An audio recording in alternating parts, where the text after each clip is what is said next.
With season 5 coming out, here's all the deaths that still matter. The first character death that we're talking about is kind of in the gray area of sorts when it comes to an actual death of a character. The dramatic finale of season 4 had Max being the final victim of Vecna. However, right as she was dying, 11 used some weird, vague, bring back to life powers to bring her back just enough to be alive. This resulted in Max being brain dead with most of her bones being broken. The last time we see her, she's left in a hospital bed. And even though she still is technically alive, the gates to the Upside Down were still open as Vecna completed his plan. Oh no! The ramifications of Max's death were also massive, as she is the reason that the final gate was opened and the Upside Down has entered our world. But beyond the plot ramifications, this is another reminder to the Hawkins gang and to the audience that at the end of the day, these are kids, and it doesn't really matter what they're going up against, and these horrors don't really care that they're kids.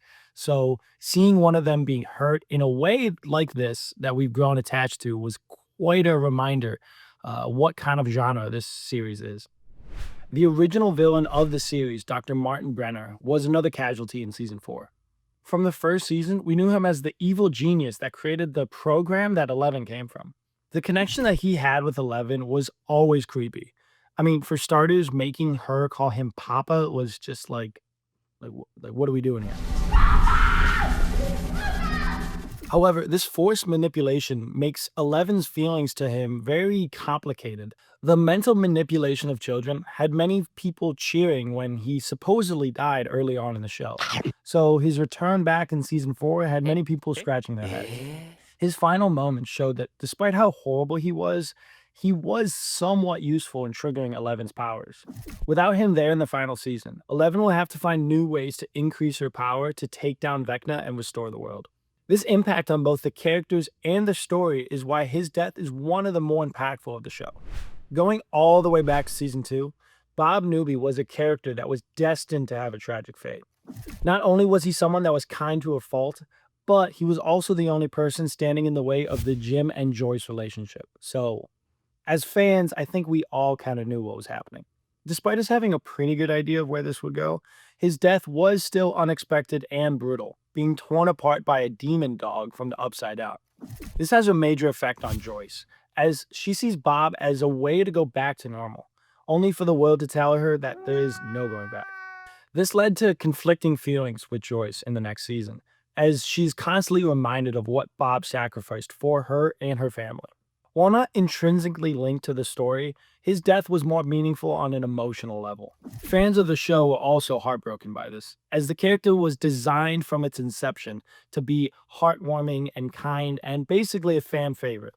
With the world literally going to hell in the final season, it's important to remember the smaller sacrifices that got us here. Speaking of fan favorite characters, Eddie Munson is next on our list. While his character couldn't have been more different from Bob, the end result was sadly very similar. Going from a scared kid who's running away from his problems to a man who took a stand knowing that fate wasn't on his side was quite an arc to see.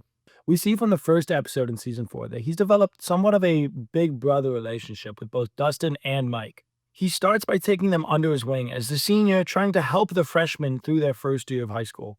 Of course, this all changes when Eddie is introduced to the real, otherworldly, supernatural threats that live in Hawkins.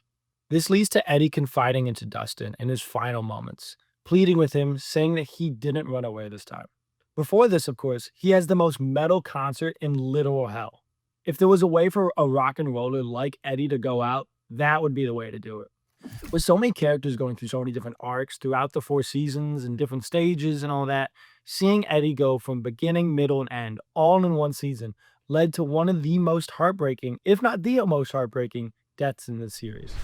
Seeing how far that we have come in the show, some people might forget where we started. One of the very first deaths of the series was Barb Holland. This death was impactful because it showed just what kind of show we were in for.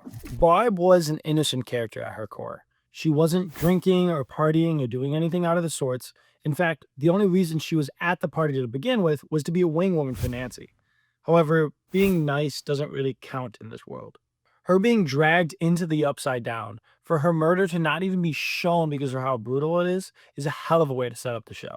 Combine that with the unsettling editing choice of intercutting the death scene with the Nancy and Steve romance scene, the result is a very horrific and brutal way of setting up our show. Since we are talking about undeserved deaths, Chrissy Cunningham's death at the beginning of season 4 as Vecna's first victim couldn't have been a better example of this. We've talked a lot about this show being a horror show at its core. However, this season took another step up in the brutality and the gore that it showed on screen. The brutal way in which Chrissy's eyes are gouged out of her head while her bones contort in some ways that scientifically are not meant to contort him. This death was impactful in a number of different ways. For starters, it was Vecna's first kill of 4 that he needed to complete his mission of opening the gates to the Upside Down. As we discussed before, this was Eddie's introduction into the supernatural world, and he's basically thrown into the deep end. Despite all of his talk about being a rebel and a renegade and all that nonsense, seeing something like this happens truly breaks the character, and it takes the rest of the season for him to really build himself back up from this. To add yet another layer to this, her death scene would later become the portal that the kids would use to save the older kids who were trapped in the Upside Down. Chrissy was another in a long line of characters that got a fate that she didn't deserve, making it all the more sad seeing how brutal her death was. Stranger Things took a strange turn in season 3 with the inclusion of the Russians and Hawkins. Dr. Alexi was one of the scientists that was studying the portal into the Upside Down that was created after season 2.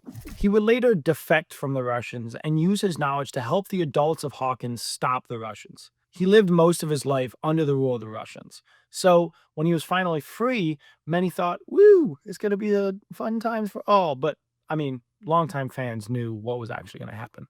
Dr. Alexi dying at one of the most American places you could ever be, a 4th of July carnival in Indiana, was a sad sight to see. This gave him the briefest glimpse of what his life could be like after the events of this show if he had made it out. The quickness in which he recognizes the Russian hitman out to get him, and then he is shot and killed in the middle of a crowd is pretty haunting, with most of the people around him having no idea what's going on. Going all the way back to season 1, Benny Hammond is a character that many people probably don't remember. Benny is the owner and chef of a local diner in Hawkins. After Eleven escaped from the government facility, she comes across Benny, who takes her in and feeds her, clothes her, basically takes care of her. He then attempts to call social services to try and find her parents or guardians. This turns out to be a fatal mistake, as the government uses this call to track where Eleven is and sends Agent Connie Frazier to come kill Benny. What makes this even more sad is they set the scene up to look like a suicide, meaning that Benny's family has no idea what actually happened to him. This death was meaningful as it showed us the threat of the DOE, as well as why exactly 11 should never be taken back. It is important to remember that not every death in this series is a heartbreaking one. With Vecna being such a pure evil in season 4, some people might forget about the human evil that resides in Hawkins. Jason Carver is the town's golden boy and uses the power of the satanic panic to unite the town in the hunt against Eddie Munson. This turns into a hunt against the entire Hawkins group, as he believes that they are the ones responsible for killing Chrissy. Despite his somewhat noble intentions at first, his lust for justice turns into seeking revenge, as he doesn't plan to bring these guys in, but to kill them. His death gave us a moment of clarity in the finale, as we got to see the classic 80s typical popular bully get taken down. Billy Hargrove is a very complicated character. While he started as the abusive big brother with some ambiguous beliefs, he quickly turned around for many people. The writers saw the character's potential, and because of that, he was given a lot more to do, and because of that, he became a fan favorite. His character also allowed for the Upside Down to finally get a face to their villainy, meaning that the characters could finally talk to the vague evil entity that they've been fighting this entire time. This also meant that he was possessed for most of season 3, which was hard to watch for many fans. The inclusion of his backstory, especially to do with his mother, made his death even more heartbreaking. His death also had massive implications for the rest of the series, as his death was the main catalyst for Max's depression in season 4. That depression was the reason that Vecna was targeting her, and that's what led to this whole thing coming apart. His final words have rung through the ears of fans for years, apologizing to his baby sister, despite having zero control of his body or his actions. All of these reasons combined is why his death might just be the most impactful of the entire series. Stranger Things has never been afraid of killing off its characters. However, because of that, it means that some deaths can be more memorable than others. With the final season coming out, it's important to remember all of the sacrifices that have been made to get our gang to where they are now. What deaths are the most impactful for you? Let us know in the comments down below. As always, thank you for watching ScreenRant, and be sure to check out more of our videos on your favorite movies and TV shows.